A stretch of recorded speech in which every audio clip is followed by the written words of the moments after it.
Hola la compagnie, j'espère que vous allez bien et que vous passez un excellent début de semaine. Pour ma part, écoutez, ça va plutôt bien étant donné que c'est une petite semaine. Demain, c'est férié, donc je travaille pas, donc au final encore une petite semaine de 4 jours. Ça va faire du bien. Je vous retrouve aujourd'hui pour une nouvelle vidéo. Pour le coup, on va faire un genre de pool parce que il y a maintenant 2-3 semaines, le 21 avril dernier, si je me trompe pas, il y avait le pop-up store des éditions Bookmark à Paris. Et je devais m'y rendre, sauf que, étant donné que le week-end de mon anniversaire, qui était 2 semaines après, il y avait les 90 ans de ma grand-mère, donc on n'allait pas fêter mon anniversaire le jour de mon anniversaire. Donc ma famille est venue le week-end du pop-up store chez moi pour fêter mon anniversaire, donc je pouvais pas être à deux endroits en même temps. Mais j'ai beaucoup de chance que j'ai des amis formidables et j'ai Fred qui a récupéré ma commande. Donc j'ai pu faire une petite précommande, comme ça avoir quelques inédits. Et je me suis dit que ce serait cool de vous faire un petit retour sur ces achats et puis en parler un petit peu. Donc on s'y met, il n'y a pas beaucoup de livres, il y en a 6. Donc ça devrait être relativement rapide, mais on perd pas quand même trop de temps. Voilà, allez on est parti. Alors on commence avec le premier Essel MF que j'avais précommandé. Il s'agit de Largue-le et sors avec moi de Whitney G, qui est donc l'histoire donc de Hayden et Pénélope. À savoir que ce sont deux meilleurs amis. Hayden c'est un peu le playboy de Manhattan et Pénélope elle a l'air, d'après ce que j'ai compris, de sortir avec un gars. Et Hayden pour le coup il a l'air d'être un petit peu jaloux et s'apercevoir que ses sentiments sont plus forts que de l'amitié. Et donc en gros, il en a marre de lui donner des conseils sur comment séduire cet homme et autres. Et c'est pas très clair, je sais pas s'il lui dit direct de larguer pour aller avec l'autre ou s'il va tout faire en sorte pour passer de l'amour à l'amitié. Mais en fait, on est donc dans cette idée-là, à savoir Hayden qui est amoureux de sa meilleure amie et qui va, je pense, tout faire pas pour l'avoir, pour lui tout seul. Pourquoi voulu ce bouquin-là? Bah, tout simplement parce qu'en fait, j'aime beaucoup la plume de Whitney G, que j'ai découvert en début d'année avec ces deux titres, un fiancé à durée limitée et 2 semaines de préavis. Donc c'était là pour le coup deux titres un peu sur le trope boss employé, alors que là on est sur le trap Friends to Lovers.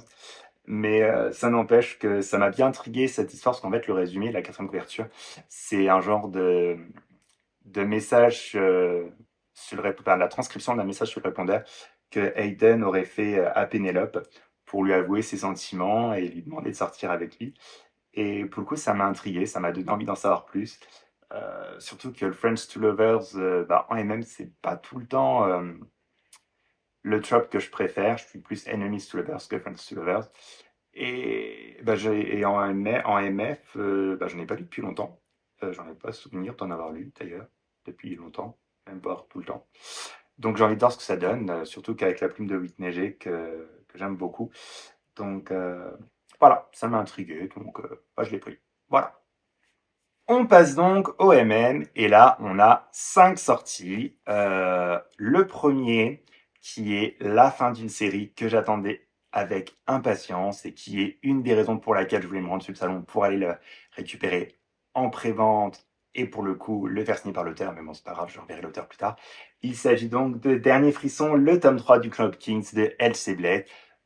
J'ai adoré les deux premiers tomes, franchement, ça a tous les deux été des coups de cœur. Et j'avais très très hâte de lire ce tome 3 parce que déjà je vais vous dire le résumé. Donc on suit toujours les histoires du clan Hopkins et cette fois-ci on y suit donc Riley, le plus grand de la fratrie, qui s'est toujours senti un peu de côté parce qu'en fait il a un caractère un peu différent, il est plus réservé, plus froid. Et depuis le début des tomes, en fait, on le voit un petit peu toujours être agressif, être sur la défensive, avec le meilleur ami de Gabe, son frère, donc Nate, voilà, je suppose. Et on avait donc terminé le tome 2 sur le fait qu'on apprenait que Nate partait faire le tour du monde.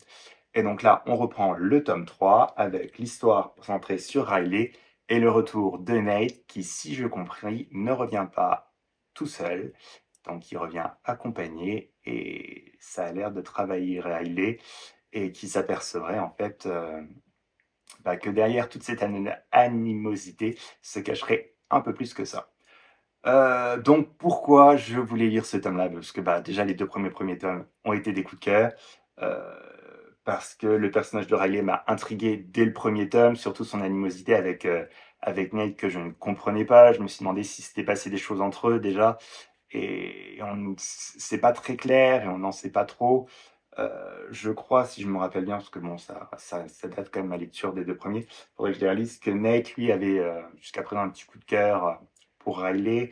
Enfin, voilà, ça m'a intrigué. Et puis surtout, en fait, de voir la fin du tome 2 avec l'annonce du retour de Nate, enfin du départ de Nate qui a l'air de chambouler Riley. Puis là, dans le résumé, le retour de Nate qui revient accompagné.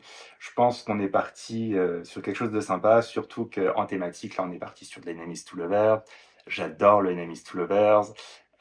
J'adore la plume de Elsie Blake. Je trouve franchement, elle fait concurrence aux grandes autrices américaines que je kiffe comme Lucy Lennox et May Archer. Et elle a créé un univers avec cette fratrie qui est juste excellent. Je suis même déçu qu'il n'y ait pas plus de 3 tomes parce que je suis persuadé qu'avec les jumeaux, on aurait pu faire quelque chose de vraiment sympa. Mais bon, c'est tout, hein, c'est le choix de l'auteur de s'arrêter à ce 3e tome et on le respecte. En tout cas, il m'intrigue énormément. Ça fait très longtemps maintenant que je l'attends parce que depuis l'annonce, depuis la fin du tome 2 et puis surtout depuis que l'auteur m'a montré la couverture qui est juste magnifique à la Icon. Et donc voilà, donc je pense qu'il va pas faire long feu. Deuxième achat dont je vous ai déjà parlé, parce que je vous en ai parlé, il me semble, dans ma vidéo sur le Flowers Book Challenge, si je me trompe pas, et si je me trompe pas, je vous mettrai la vidéo juste là, avec le tome 1, Colère brûlante, de la série Ignis Draconis, de Lily Mercury, et donc pour lequel on va y suivre Derek, qui est un pompier de San Diego, qui se retrouve en fait à partir en Norvège, je crois. Non, au Danemark, pas en Norvège, pas dans un pays du Nord, quoi. Parce qu'en fait, il a l'air d'avoir, enfin, il doit camoufler une enquête dans laquelle il fait partie.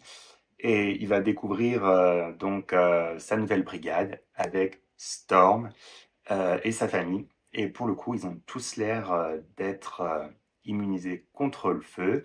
Et entre deux, en fait, il y a beau avoir une attirance, il y a en même temps un côté, ils se détestent, il y a l'air d'avoir une certaine, je vais redire le mot, ça va être le mot répété de la vidéo, animosité entre les deux.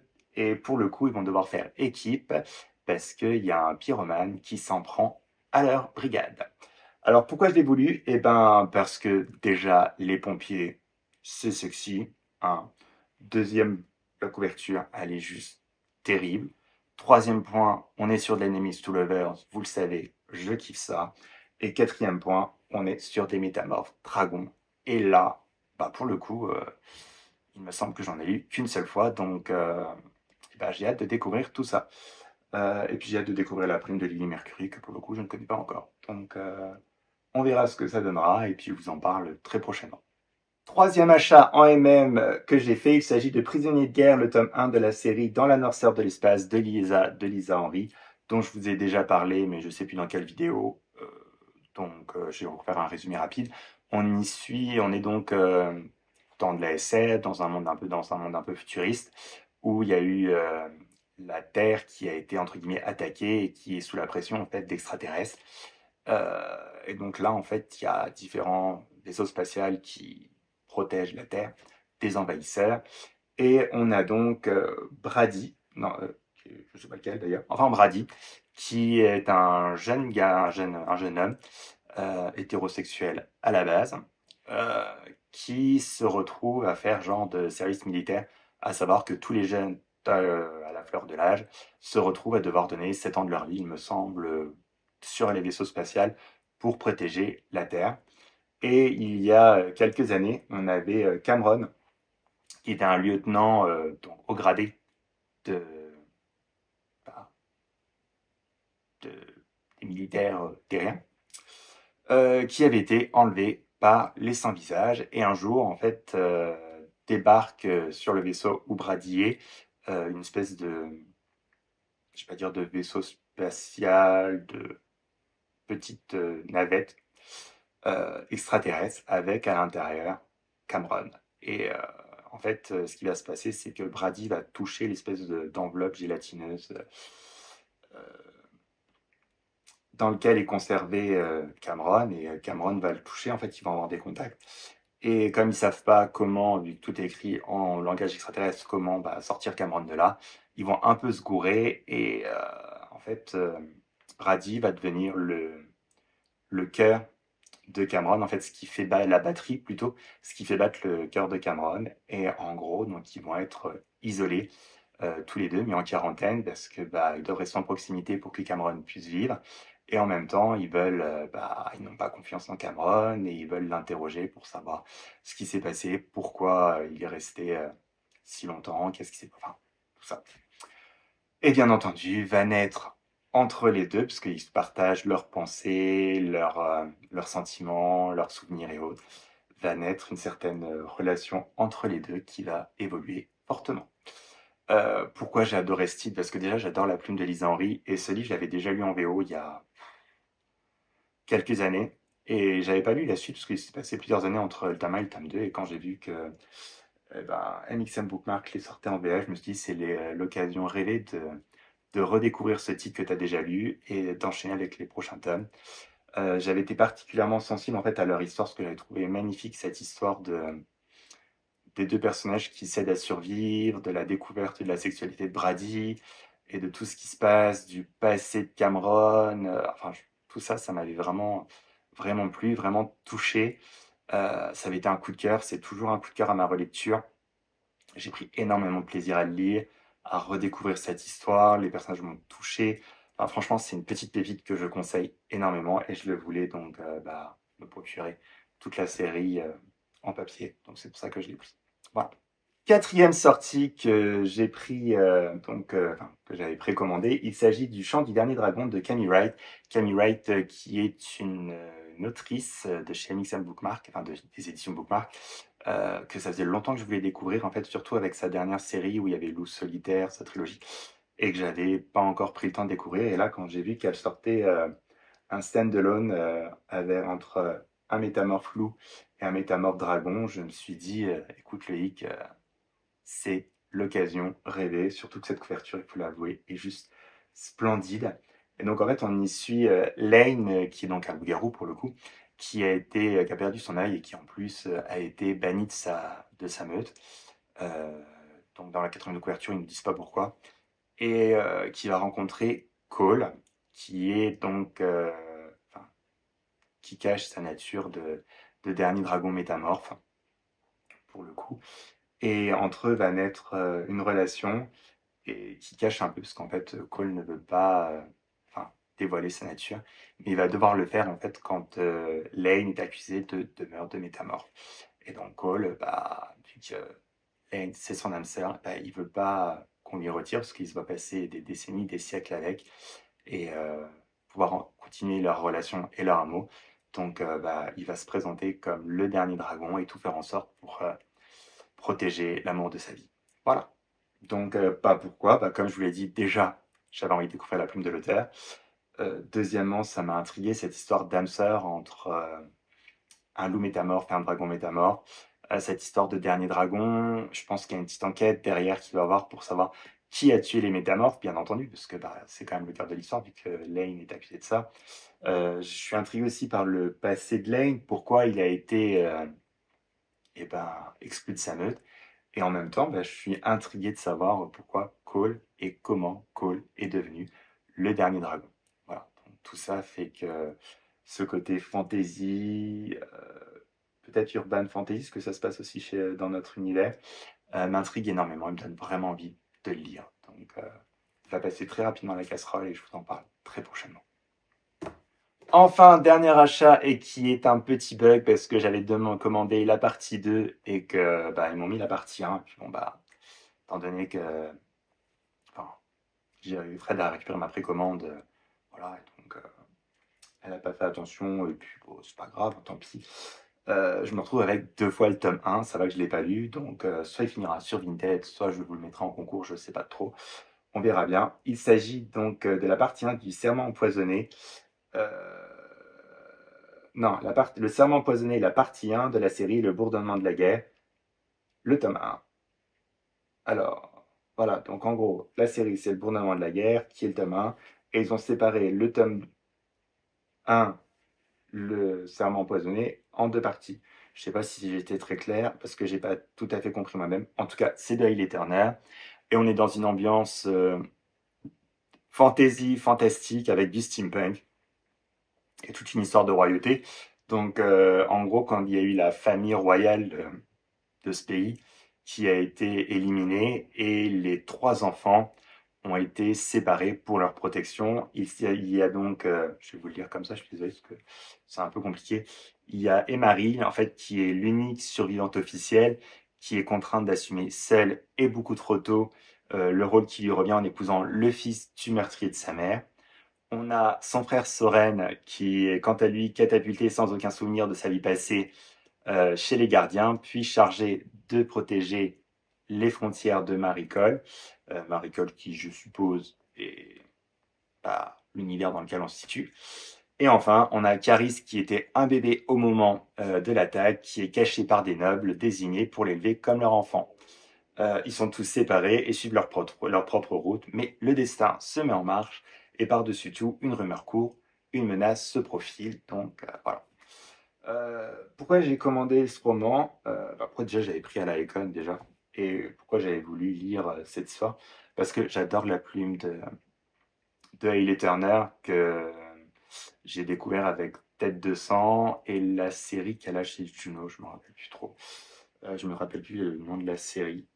Mais dans tous les cas, j'aime beaucoup, beaucoup sa plume. C'est un urban fantasy dont il me reste encore 2 tomes à lire chez Tête de sang, chez aux éditions Bookmark. J'ai kiffé tous les tomes, franchement. Elle crée des univers de fou, elle a une plume très recherchée, très bien développée, très bien écrite, enfin, addictive et tout ce que vous voulez. Et là, d'avoir créé un univers steampunk, fantasy, fantastique et autres, je me suis dit, putain, Loïc, ça a l'air super intéressant. Surtout pour le coup, on a l'air d'être plus dans de l'urban fantasy que de l'MM pur, parce que je pense aussi qu'on a peut-être un peu de FF, un peu de MF, enfin un mélange de toutes sortes de sexualités. Et je trouve ça intriguant et j'avais envie de le découvrir.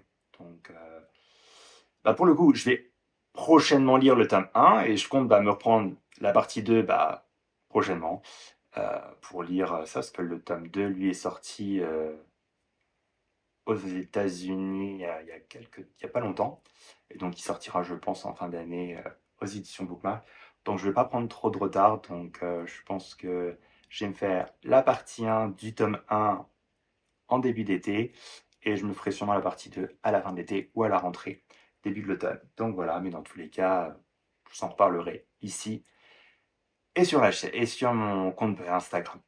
Voilà, voilà.